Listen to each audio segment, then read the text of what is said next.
ये बार बार आप लोग कहते हैं जी इमरान खान को लाया गया, और जो इमरान खान को लाया उसने पाकिस्तान के साथ बड़ी ज्यादती की। बिल्कुल ज्यादती की, लेकिन कभी आपने सोचा है कि इमरान खान को क्यों लाया गया है? जी ज़हीम कादरी साहब बड़ी जोर दी सिर लाया तुसी। इमरान खान को क्यों लाया गया?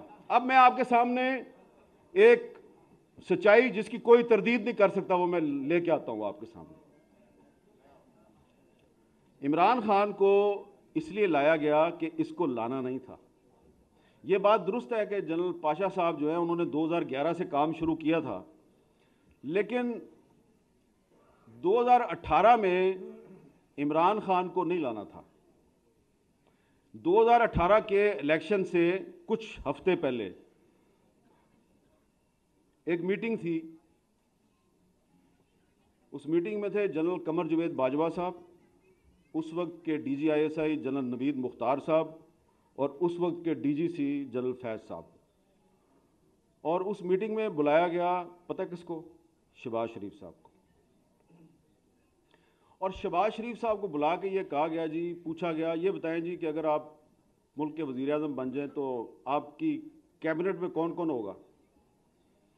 उन्होंने कहा जी कैबिनेट में वही होगा जिसके बारे में पार्टी जो है वो फैसला करेगी और जिसके बारे में नवाज शरीफ साहब बताएंगे। उन्होंने कहा अच्छा आपका जो वज़ीर ख़जाना और वज़ीर ख़ारजा वो कौन होगा? उन्होंने कहा जी पार्टी फैसला करेगी और नवाज शरीफ साहब बताएंगे।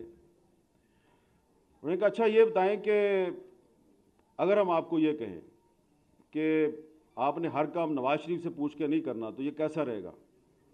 तो उन्होंने बड़े तरीके से कहा जी कि देखिए मैं तो, मेरी बड़ी एक ओपन पोजीशन है, मैं तो इस्टेब्लिशमेंट से लड़ाई का हामी नहीं हूँ और ये मैं कुछ छुपा के तो बात करता नहीं, लेकिन देखिए मेरी पार्टी के लीडर नवाज शरीफ साहब हैं, तो आखिरी फैसला तो वही करेंगे और पार्टी करेगी। आप मुझसे ये तवक्को ना करें कि मैं नवाज शरीफ साहब जो है उनके खिलाफ जाऊँगा।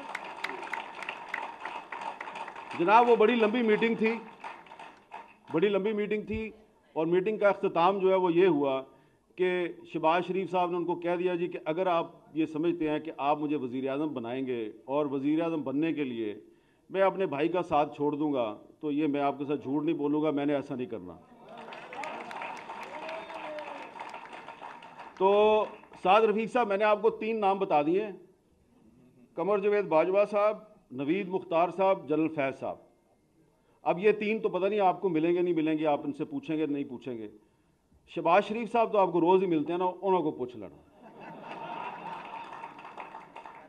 तो आप जो बार बार हर तकरीर में ये कहते हैं कि इमरान खान को जो लेके आए वो बड़े गलत लोग थे, और बिल्कुल गलत किया उन्होंने, लेकिन इमरान खान को पाकिस्तान पे मुसल्लत करने के जिम्मेदार शहबाज शरीफ साहब भी हैं। अगर वो इनकार ना करते तो वो 2018 में ही वजीर आज़म बन जाते, लेकिन उन्होंने इस दौर में औरंगजेब आलमगीर और दारा शिकोह की जो कहानी है कि भाई को भाई से लड़ाने की जो कहानी है उसको रिपीट करना मुनासिब नहीं समझा, भाई की पीठ में खंजर घोंपना मुनासिब नहीं समझा।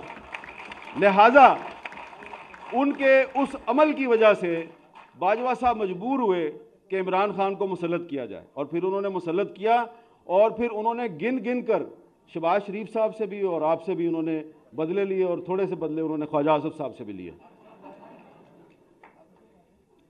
तो इसलिए थोड़ा सा आखिर में मैं यही कहूँगा कि जमहूरियत से मायूस ना हो। आपने कहा कि आप जमहूरियत से मायूस हैं, सरदार याद सादिक साहब ने भी कहा मैं जमहूरियत से काफ़ी मायूस हूँ। आप जमहूरियत से मायूस ना हो, इसलिए कि जमहूरियत तो आई नहीं, पहले आप जमहूरियत पार्टी में लाएं, फिर जमहूरियत असेंबली में आएगी, फिर मायूस हो। अभी आप जिस तरीके से आप कौमी असेंबली में PTI वालों ने इस्तीफे दिए हुए हैं, तो आप कहते हैं जी वो इस्तीफे ठीक नहीं दिए। भाई इस्तीफे तो दिए हैं ना, इस्तीफे कबूल करो, इस्तीफे कबूल करके उनके हलकों में बाई इलेक्शन कराओ। बाई इलेक्शन जब हो तो उसमें आप हिस्सा ही ना लें, क्योंकि उन्होंने खुद इलेक्शन लड़ना है, फिर उन्होंने इस्तीफा दे देना है, फिर इलेक्शन लड़ना है, फिर इस्तीफा दे देना है।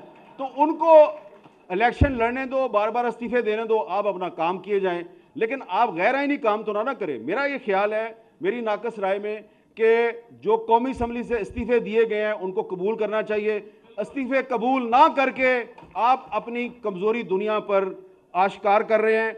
और परवेज लाई पंजाब का चीफ मिनिस्टर है, आपको अच्छा लगे या बुरा लगे, गवर्नर साहब जो हैं उनको ये राइट नहीं है कि एक इलेक्टेड चीफ मिनिस्टर जो है उसको आप डी नोटिफाई करें।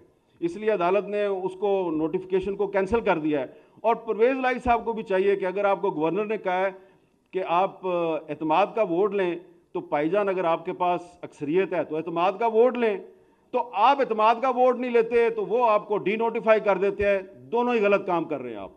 और जब दोनों साइड से गलत काम होगा तो फिर जो होता है उसको आप कहते हैं शब खून।